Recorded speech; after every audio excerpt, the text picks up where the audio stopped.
EdTech Live is sponsored by K12Computers.com, where you can save up to 50% on factory refurbished Dell Optiplex computers, and by TechnologyRescue.com, helping schools reuse existing computer hardware to build state-of-the-art Linux thin client labs at a fraction of the cost of traditional computing.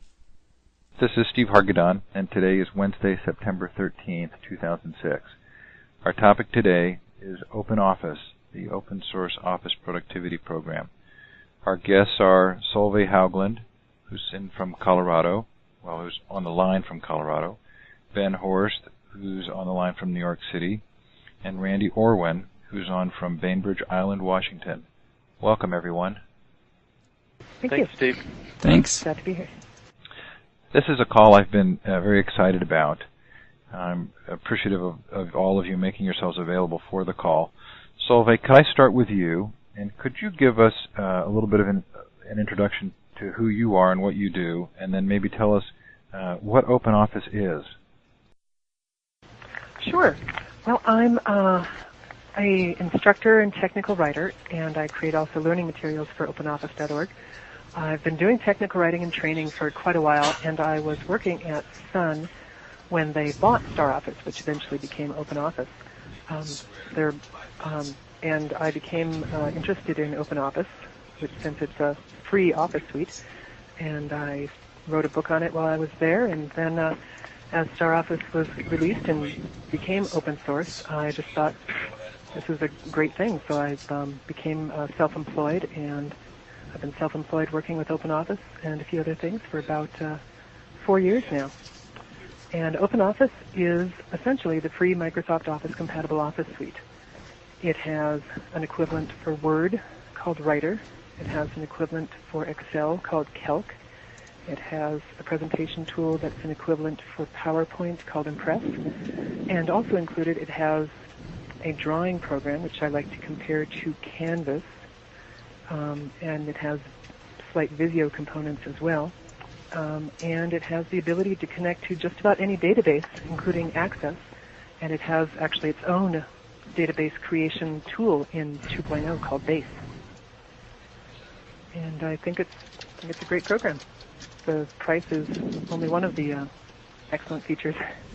One of the particular benefits is not only that it can open Microsoft Office documents and also create Microsoft Office format documents, but it has built in the ability to create PDF copies of any OpenOffice document that you're working with, which is a huge benefit in terms of interoperability. You can just send out a PDF of your OpenOffice document to anyone, and anyone on the planet can read the document. Yeah, that is really a nice feature, isn't it? So, Ben, are you there? I am here. How can you hear me? You sound great. Okay. So, very good. Can you give us a little bit of an understanding of your background and then your perspective on OpenOffice? Do you come from an open source background? I guess I do. I mean, I first became interested in it when I was a poor graduate student and didn't really have many other options besides free. So, in those days, around 2001 was right around the time OpenOffice got started. So, and I was using a Mac, so it wasn't ready for me at the time. But I saw it and I realized the potential value, so I'd been following the project for a few years. And as of this year, it's become really mature, even on the Mac platform. So probably a year and a half, 2 years ago, I switched to it full time. My own background is that I work now for an internet startup here in New York City. And are you involved? I know you have a web site or a blog that is associated with OpenOffice. What do you talk about there? My website, SolidOffice, I use WordPress to run it, so it is technically a blog. I talk about OpenOffice a lot and other open source programs and wikis as well. Wikis are a big interest of mine. And recently I found some places where OpenOffice and wikis intersect, so that's another really interesting thread that I've started following on solidoffice.com. Randy, do we still have you on the line? Yep, I'm still here. Okay, so you can connect the dots here and bring us full circle. Why don't you tell us a little bit about what you do and your association with OpenOffice? Okay. Well, I'm the Director of Technology with Bainbridge Island School District. in Bainbridge Island, Washington. We're just across the water from Seattle on an island. And we were in the process of passing a technology levy and kind of deciding how we wanted to spend our money. And we had some issues around the amount of software that we had available to us and the dollars to be spent. And as we started looking at the officing structures for the Microsoft Office suite, you can buy it outright on the front end, which for us we've done in the past, and we're running a 6-year-old version of Office at this point, which has been kind of problematic in some regards because we can't open documents from the newer versions of Microsoft Office as they come in unless people save them back in the older document format. And as we looked at it, Microsoft has their school agreement licensing, which is kind of a leasing program where you pay a certain amount of money per computer per year for your licensing. And so we looked at that very seriously in moving to that approach, and that would run us in the neighborhood of $100,000 a year to maintain that licensing program, which kind of gives you free upgrades to the OS and to the Office suite. But as we kind of looked at that, we just said, we don't have that kind of money on an annual basis, but we want to have a current, up-to-date word processor and spreadsheet and presentation tool. So we started looking at Star Office about 4 years ago. Didn't quite feel it was ready for prime time, and then 2 years ago, my entire tech department, we all moved to Open Office on our desktops exclusively, and have been doing that for about 2 years. During the last school year, we met with some parents and some teachers, and we talked about the potential of moving to Open Office as a district for the majority of our office needs. And when we started addressing the amount of money that we could save by going that route and have software that would be current and up-to-date on an annual basis, we did adopt Open Office district-wide as our Office suite. We brought in Solveig this summer. She's kind of started the ball rolling with training. We trained 60 teachers and administrators this summer.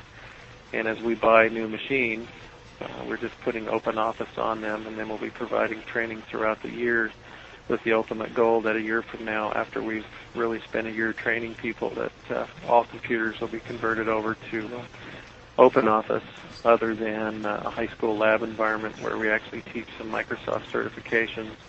And then we have some business applications that are tied directly to Microsoft applications where we would need to maintain there. So we've been very, very happy with it. The training was very successful. People were really excited, and we have lots of folks who are calling saying, okay, how do I get this Open Office thing installed on my computer so I can start learning how to use it? So Randy, has that been as valuable as people say it is, that the students can actually take Open Office home and install it on their computer at home and don't have to buy a program? Do you have students who are in the circumstance where that makes a big difference for them? We do have students that are in that kind of a circumstance. We have kids that run everything from WordPerfect to Notepad and a variety of other things out there, both on the Mac and Windows platform. But we also have a group of students that are running Linux at home as well.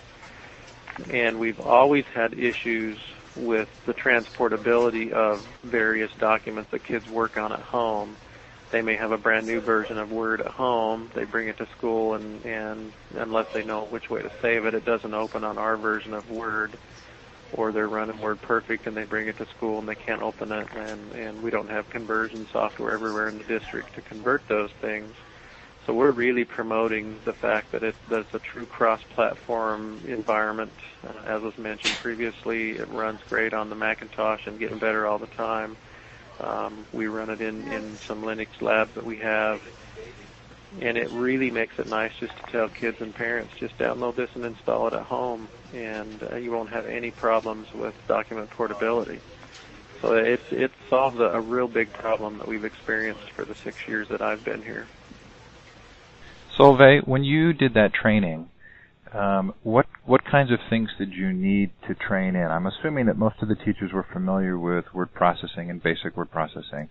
What kinds of things did you need to help them with for them to feel comfortable with OpenOffice? Well, the first thing was I just showed them the program. And they looked at it, and there's always the reaction in every class, well, this is just like Word. And I say, yes, it is. I always show the toolbars next to each other, and every time I look at the slide, I have to think, okay, which one's Word? Okay, that one is. And I just go through the similarities. So at first, the first thing I do is just reinforce that much of the knowledge they already have is totally transferable. And then another thing I do is I just show them a few fun things that they can do. You can do a wonderful bunch of things with the drawing tools. You can do a bunch of really fun things with graphics. And so that just helps them feel like, oh, wow, I can do stuff with this program, and helps, solidify confidence. So are there specific features, though, that OpenOffice doesn't have or doesn't implement fully that you have to help people kind of get around or understand, at least help manage their expectation that they're not going to be able to do it exactly the way they've done it before? Well, there is no exact correlation to publisher, but Randy's put together the world's largest collection of free templates for people to use, so that's one huge way to get around that. People used to ask for the paintbrush feature.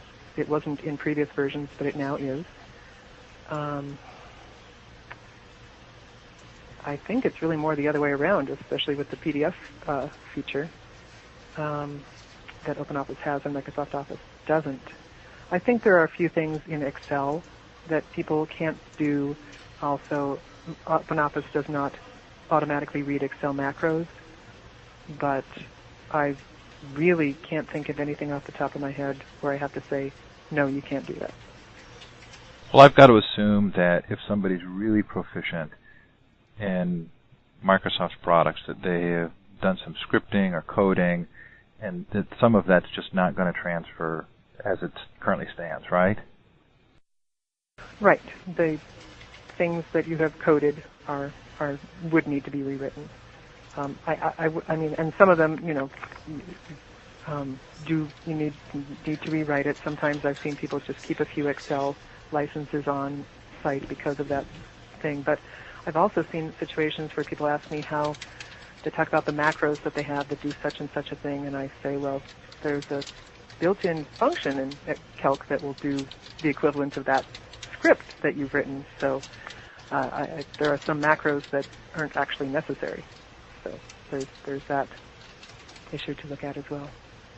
So it sounds to me like there maybe have been a couple of patterns that have come together to make this a really good time for OpenOffice.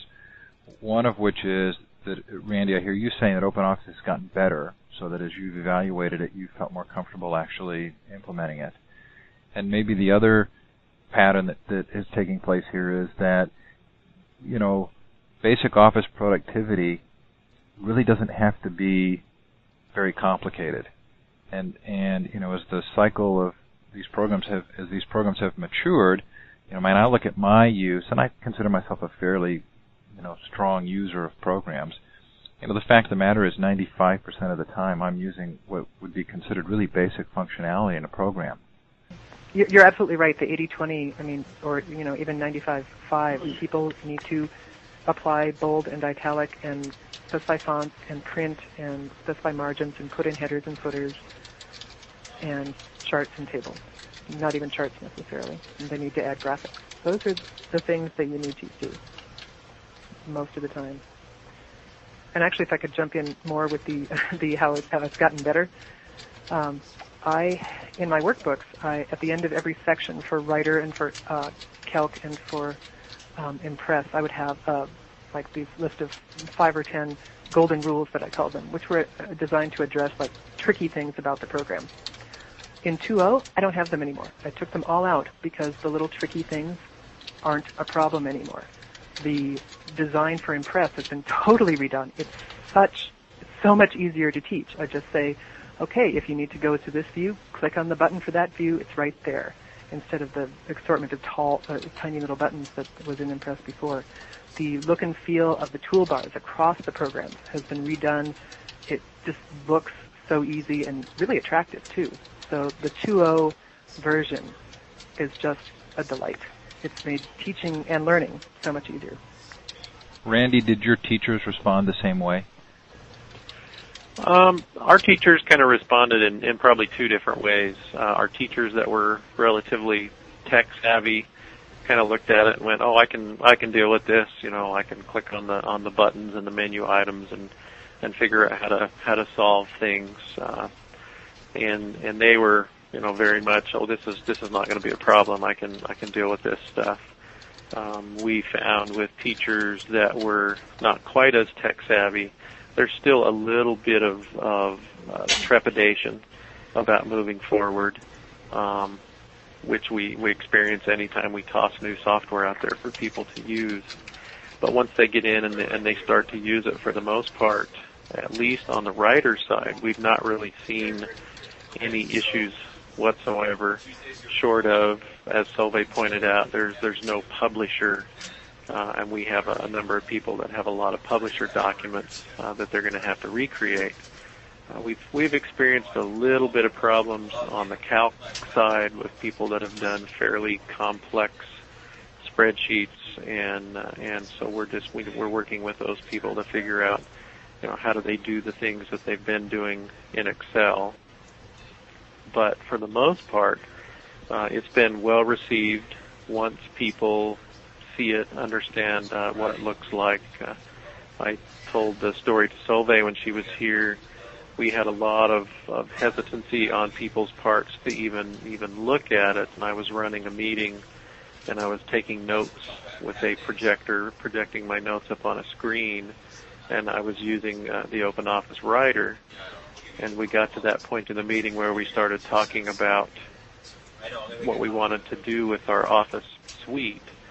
And there was the comment, well, you know, I don't know that we can go there. It's going to be different. And I asked the question, well, what am I using right now to take notes? And there were people that said Word. And I said, no, this is actually OpenOffice. And exactly the same comment that Solveig gave was, wow, it looks just like Word.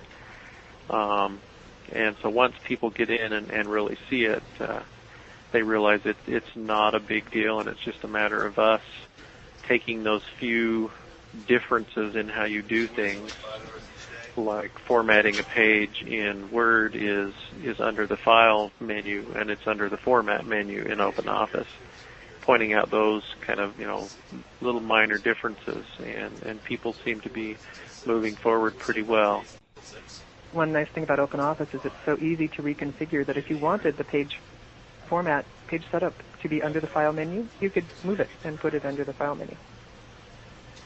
So It's easy to make it comfortable for people if you want to make as few waves as possible.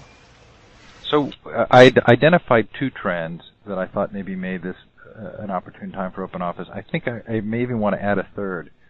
And that is that I've noticed that with the advent of a lot of Web 2.0 technologies, and with sort of a resurgence by Apple, that our willingness to kind of stretch our own boundaries and use different tools to accomplish the same tasks has maybe been enlarged.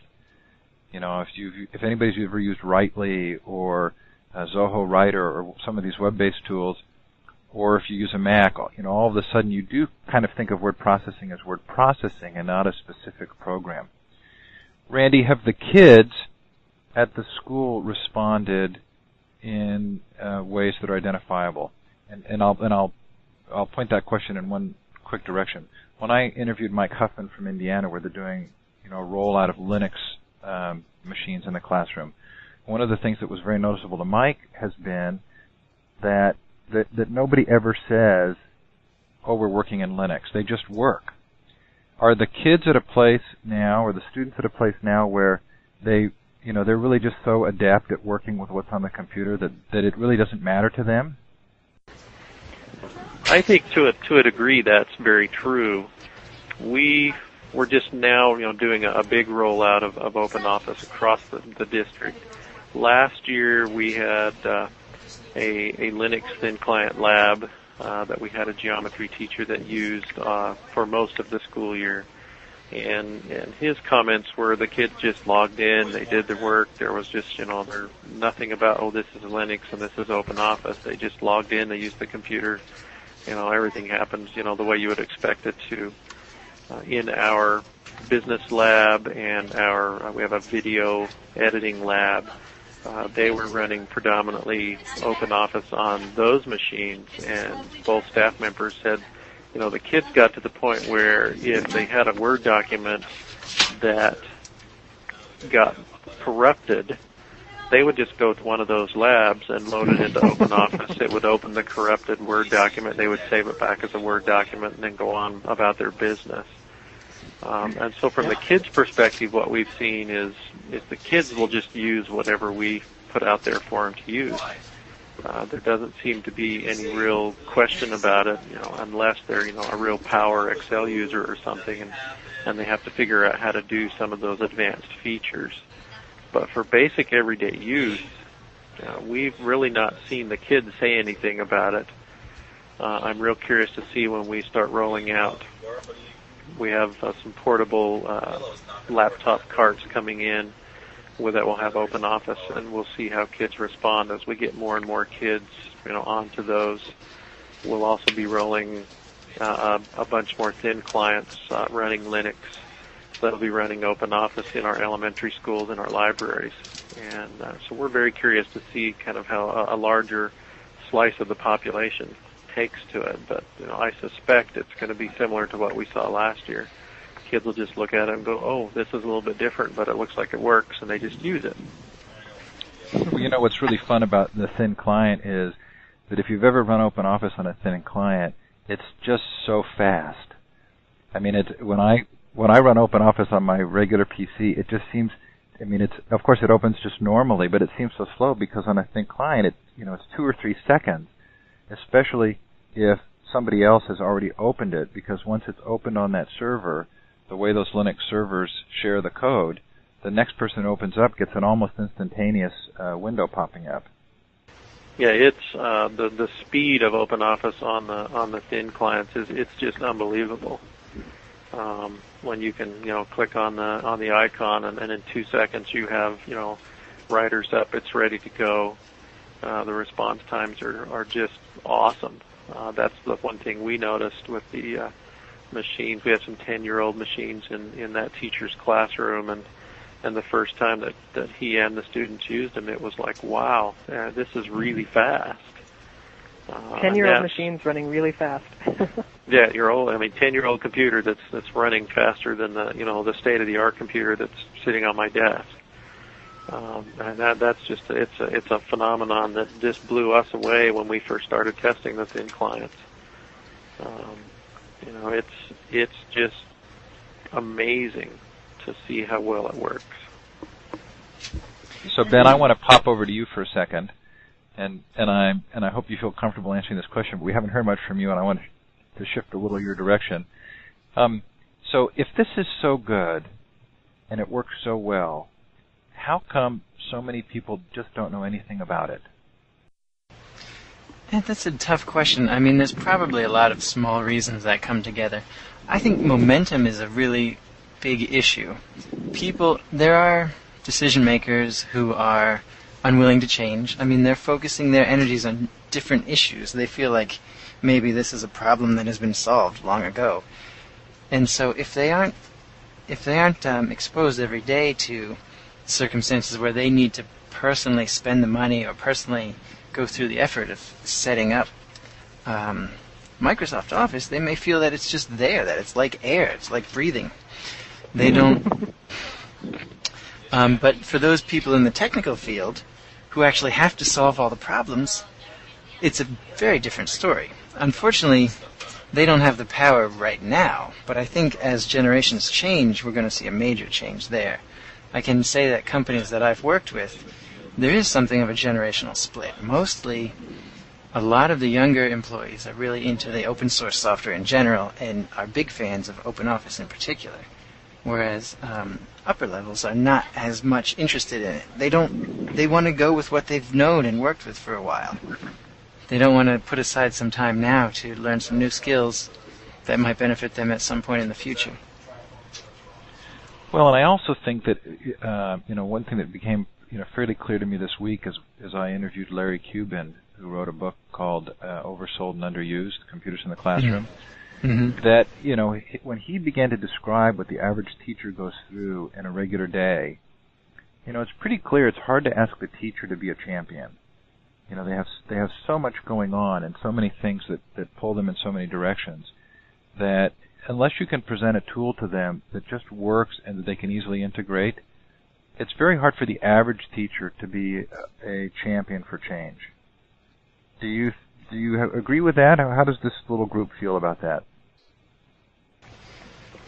With our experience, it's very much that way. Teachers are very, very busy. I was a teacher for 14 years before I got into technology at the district level. And you have so many assignments that you have to correct and so many kids that you're dealing with, especially at the high school level where you could potentially be teaching 200 kids every day, that unless there's a real compelling reason to get buy-in from the teachers, it's really hard to move them forward into some new comfort zone unless they have a good reason to move. We kind of experienced another open source product called Moodle in our district over the last couple of years. And, initially there was not a lot of uptake, but the teachers really saw the impact that it could have. We're now seeing a number of teachers move and say, okay, I want to really learn how to use this tool. And so when we look at OpenOffice, it's a tool that they've been using all along.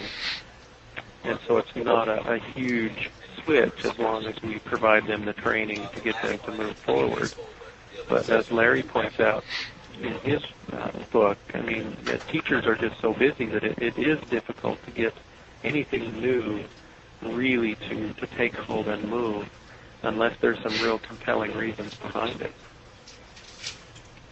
So where do you think we're going from here? This sounds like it's going to make a huge and significant difference for schools.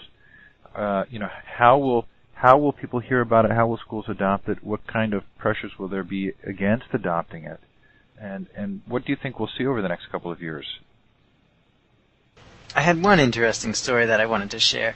A friend of mine at USC, University of Southern California, ran a computer lab there at the Cinema Television School.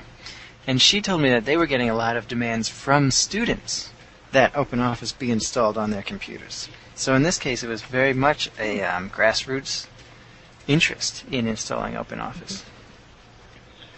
And certainly, as as teachers or students have an interest in that, but are they really involved in the decision making? One of the stories that came out of the Larry Cuban interview was that it took 30 years to get the overhead projector into the classroom. And the overhead projector is an example that Larry uses of a technology that was very easy for teachers to integrate. But sort of the flip side of that story was it was very difficult for the teachers to convince the administrators to actually put it in the budget. So, Randy, you've obviously been in a position to initiate from your side. Is that going to be hard for administrators? Is there a little bit of a fear of, I don't want to be the one who made that decision that caused our district a nightmare over 3 years? Does there have to be sort of a critical mass before, administrators say, yeah, I'll go down that route? Well, I think it's just like we talked about with getting teachers to adopt new technologies and things in their classrooms.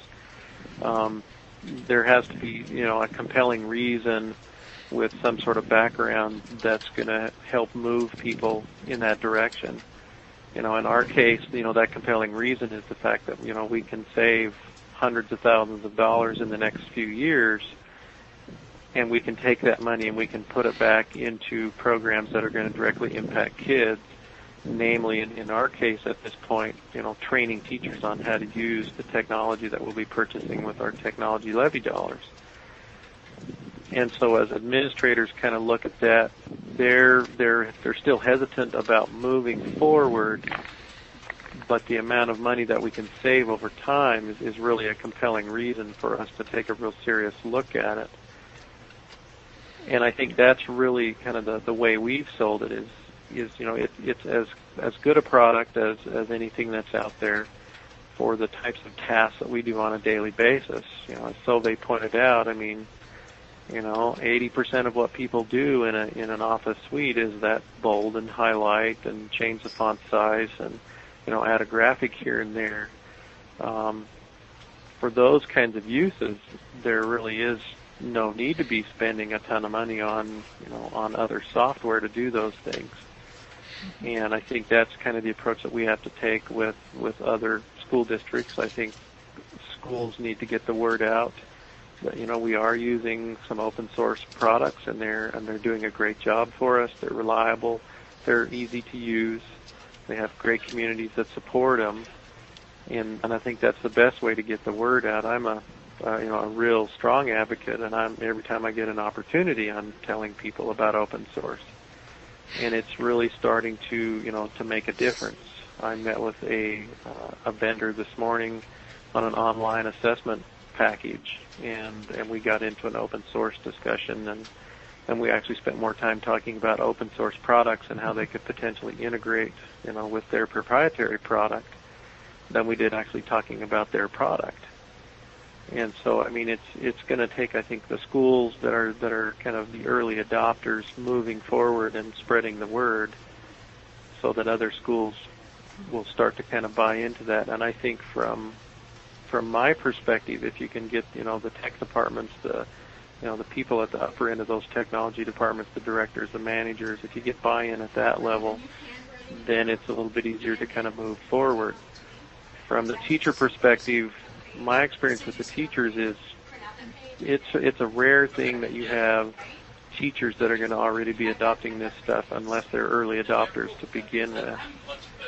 The masses will just kind of follow what's happening throughout the rest of the district. I've been thinking about schools and open source for a long time. I've been thinking about how it's hard to find a better, just from an idealistic standpoint, you could save hundreds of thousands of dollars and not give it to Microsoft and spend it on teachers' salaries and education instead. It's hard to argue against that trade-off. And so I'm working on putting together a promotion to help schools, to provide schools with a much more discounted access to my training materials, so that if schools in K through 12 want to get on the bandwagon, that I can make it easier for them to get the training materials that they need. So I'm going to be starting some sort of promotion of some sort. I haven't worked out all the details yet, because I just really believe in the value especially to education.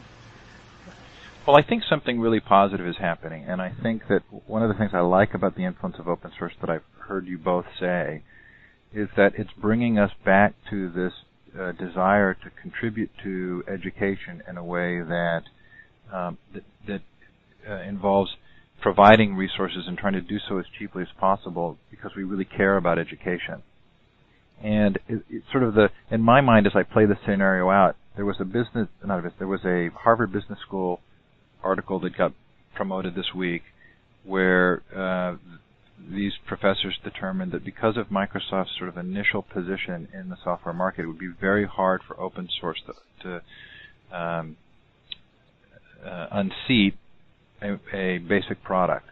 And I can imagine that in a year or two, if OpenOffice has really gained in popularity, that if I were Microsoft, I would come into the schools and say, okay, we'll give you Office for free or at some really discounted rate.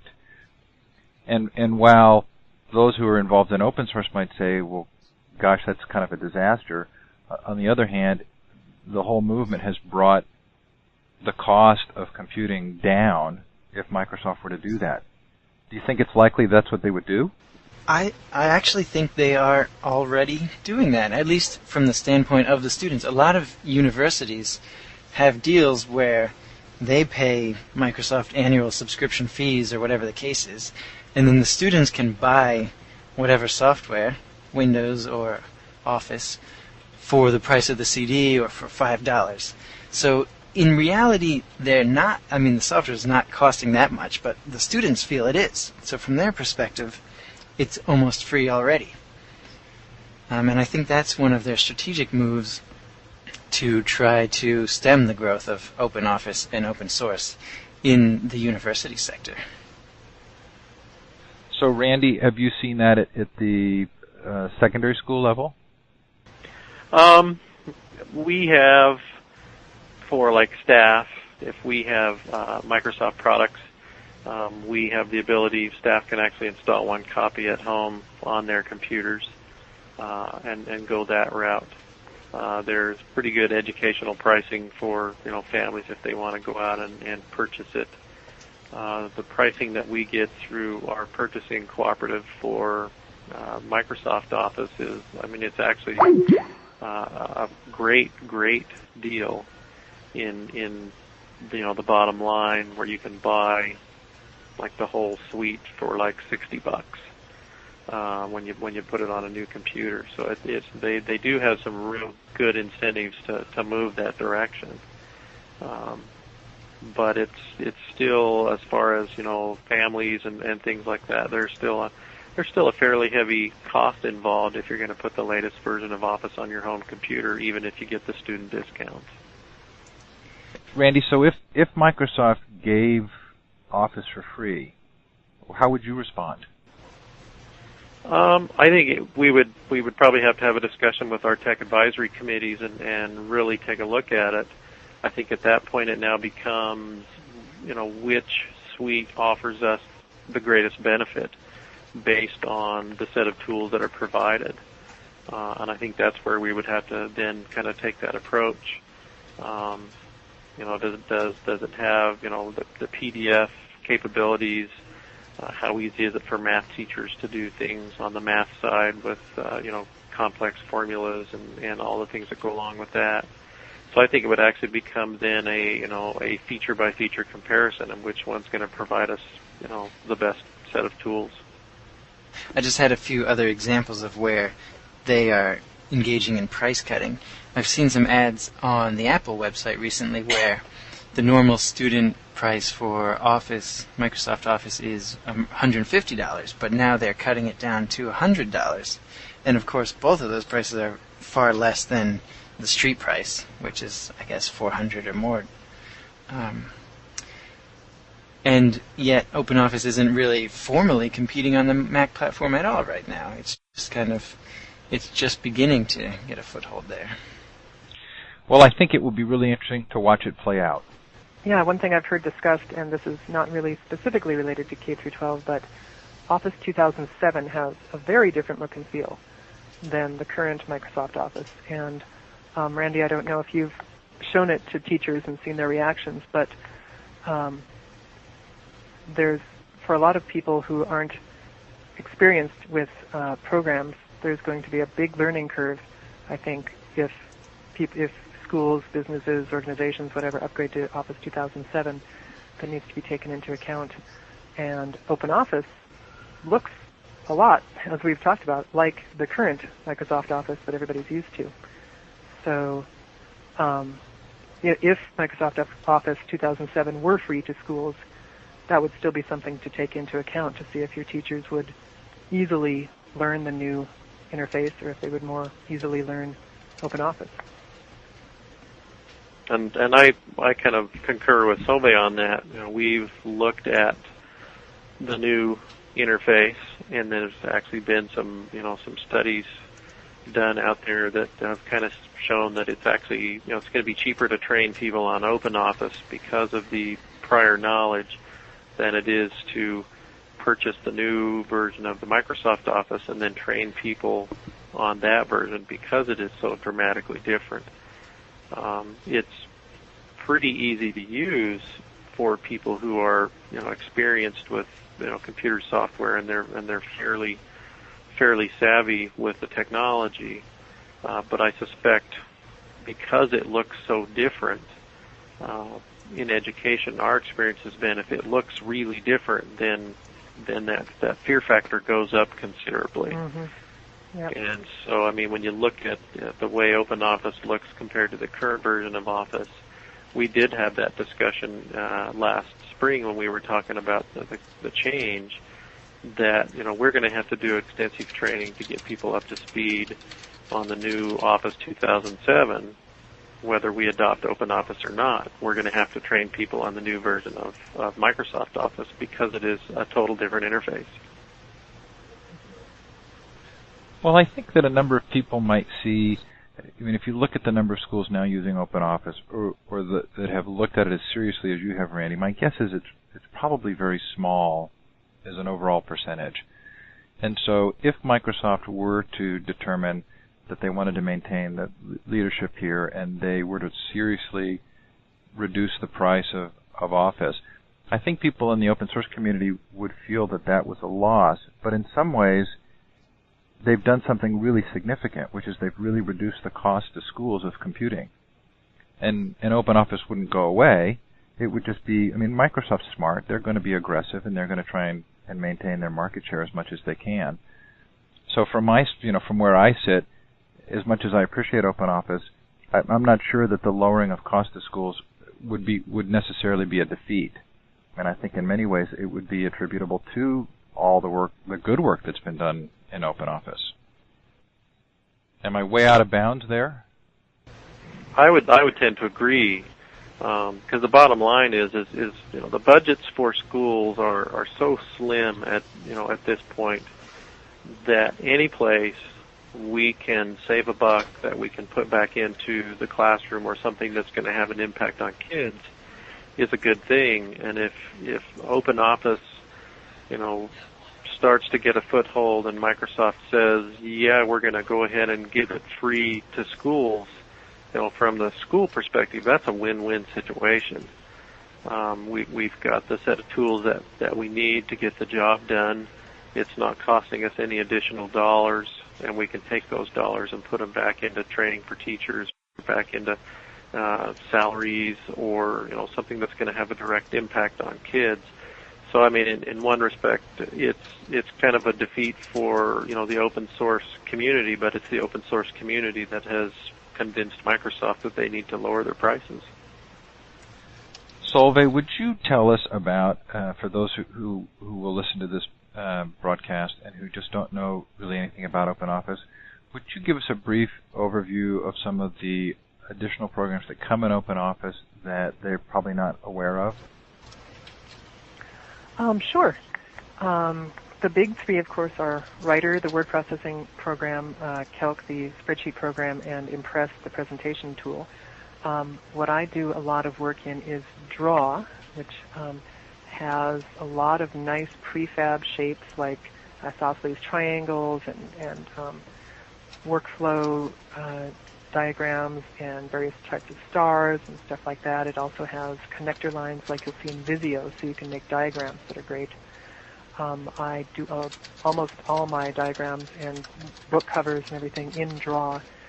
And you can take any drawing, you can create a fabulous drawing, you can create your own colors, absolutely controlling the RGB value and the brightness and saturation and everything, and apply them to the shapes. You can create your own gradients and bitmap fills and all sorts of other things. So you can make a drawing in Draw look exactly the way you want it to. And then to export it and use it elsewhere, you can export a drawing to GIF, JPEG, EPS, PNG, PDF, of course, just about any graphics format under the sun, and then you can use that resulting graphic in any way that you would use any graphic. So I really like Draw. The other part is Base. And there are really two separate aspects to Base. One is that you can create a database file. For instance, you can just have a spreadsheet of names, addresses, etc. for your mail merge, and you can set up OpenOffice to have a little database file that connects to that spreadsheet. It's very easy. You just say new database from spreadsheet, here's the spreadsheet, boom, there you go. And then you can set up mail merges that get data out of the spreadsheet, forms that read from, I'm not sure if you can do forms anymore, actually, but you can do a lot of information very easily with a very simple source of data. And then also you can connect to more sophisticated stuff like Access or an Oracle database even, or you could make a database from scratch in Base. And then in there you have, in addition, you have not only the ability to do mail merge, but you can do queries, joins, you can do data entry forms that would allow all sorts of users to enter information into the database using OpenOffice forms that you can create with a wizard. So there's a lot of nice features in Base. It's not really a substitute for, I would suggest at least comparing it to another open source database if you wanted to create things from scratch. It's not as robust as a lot of other programs that are database focused, but in terms of connecting to and sucking data out of existing data sources like spreadsheets or an Access database, that's pretty nice. Are you familiar with the OpenOffice.math piece? Have you used that much? The creating formulas, like quadratic equations and stuff? Mm-hmm. Have you used that much at all? Yeah. There's a very long reference in the online help about how to write formulas, and there was one student in class who I showed how to do that, and he was starting to get to going with, and he said, "Oh yeah, I can figure this out." Okay. Because I know that's so one of the pieces that we're looking at with our math teachers is the ability to use that kind of function generator in the math piece to help them build documents for their math students. And we're just getting into that. It's actually not too bad. There's a fairly logical set of rules, and you can say pi to the power of 2 over a minus b squared, all that stuff with all sorts of gamma and delta and all that quite easily. Very nice. Solveig. So I've been sort of a power user of databases for many years. Let's say I'm a power user of the hack sort, and I looked at Base and really felt like there wasn't enough documentation for me. I'm not a database guru, but I'm a hardcore end user, and I just couldn't find anything to read that would really help me get into Base. What would you recommend for that? Well, I would recommend that you call my editor, Prentice Hall, and have him hurry my book through the proofing process, because I've got some stuff in that book, but it's like pulling teeth to get Prentice Hall to actually publish it. They say they're doing it. I'm also putting together a workbook that has step-by-step stuff, specifically oriented to creating views and reports and setting up databases and all that stuff. I have not actually gone out and looked for anyone else's documentation. Ben, do you know of anything? Actually, that's an area in which I'm relatively weak as well, so I'm referring... I'm going to rely on you for this one. In summary, my answer is I've got 2 things that are about to come out, and that's all I know of, actually. Well, we'll look forward to that. Thanks. So give yourself a little bit of a plug here. Tell us about the book and what to expect. Sure. The book is on Amazon. It's currently called the OpenOffice 2.0 Resource Kit, but we're going to probably try to give it a jazzier name. And it's just how to use OpenOffice 2.0 with the database, Draw, Impress, Writer, Calc, and some of the more advanced writer features. I think I threw in some stuff on master files and some cross-references, and it will come out actually just in a PDF at first for purchase perhaps in November, but I'll be announcing it with great fanfare. I've been waiting for a while on my OpenOffice blog, which is openoffice.blogs.com, and it's just the updated version of my old book, which was the OpenOffice 1.0 Resource Kit, and there was a very similar version called the StarOffice 6 Companion. I look at your blog, and I think that you're sort of the OpenOffice incarnation of Woody's Office Watch. Do you remember that? No. Did you ever know that? It was one of the first email newsletters that I really became aware of, where someone on a regular basis emailed out hints about what he did about about Microsoft Office, different products, and then he had advertisements in it. and it had a huge following. And good. obviously the technology has changed now, and the blog is the format, but I sure enjoy reading your blog postings on OpenOffice. Ben, do you need an opportunity to plug anything? Well, there's my website, solidoffice.com. Also, my own book is actually for version 1.1. It's called The Tiny Guide to OpenOffice.org, and you should be able to find that on Amazon. Solveig was my editor, so that's where we started working together, I guess. And you can also find it if you go to solidoffice.com. I have a page about The Tiny Guide to OpenOffice.org. I do plan on updating that to 2.0, but I don't have a schedule for that yet. Randy, are you promoting anything? Oh, I'm not really promoting a whole lot other than just the use of a variety of open source in schools, and I think my big forte right now is with the Moodle environment.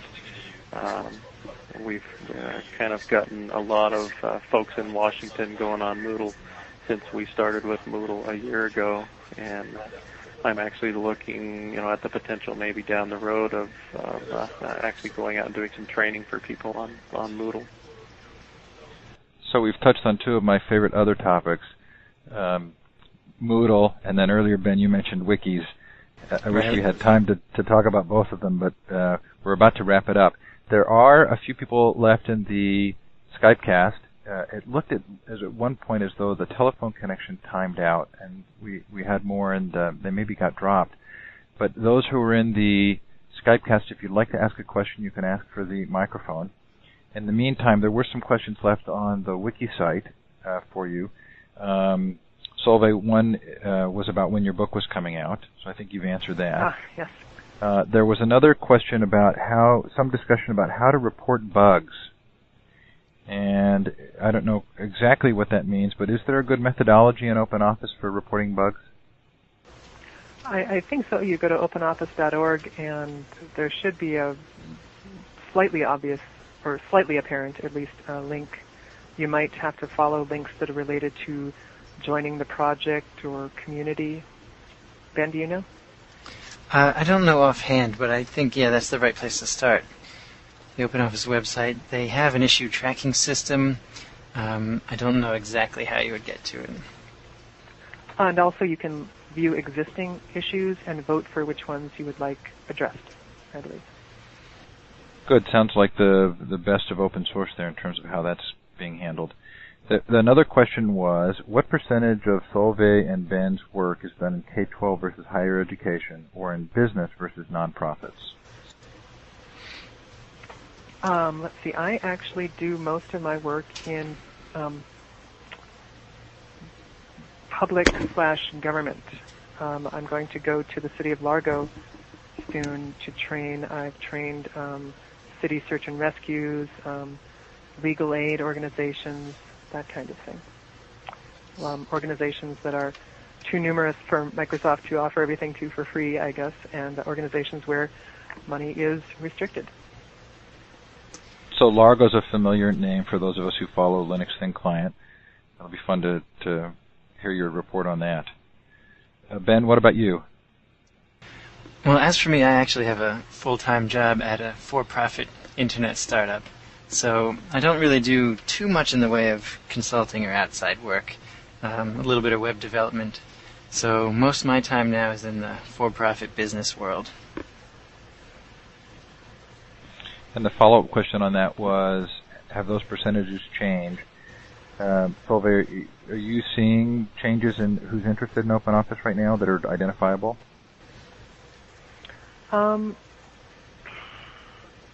I believe I started out training more small businesses, and it seems like this year there's been a trend toward the public sector.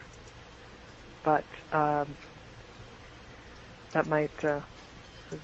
would only be a slight change. I don't think overall there's been a big shift in the last 4 years that I've noticed.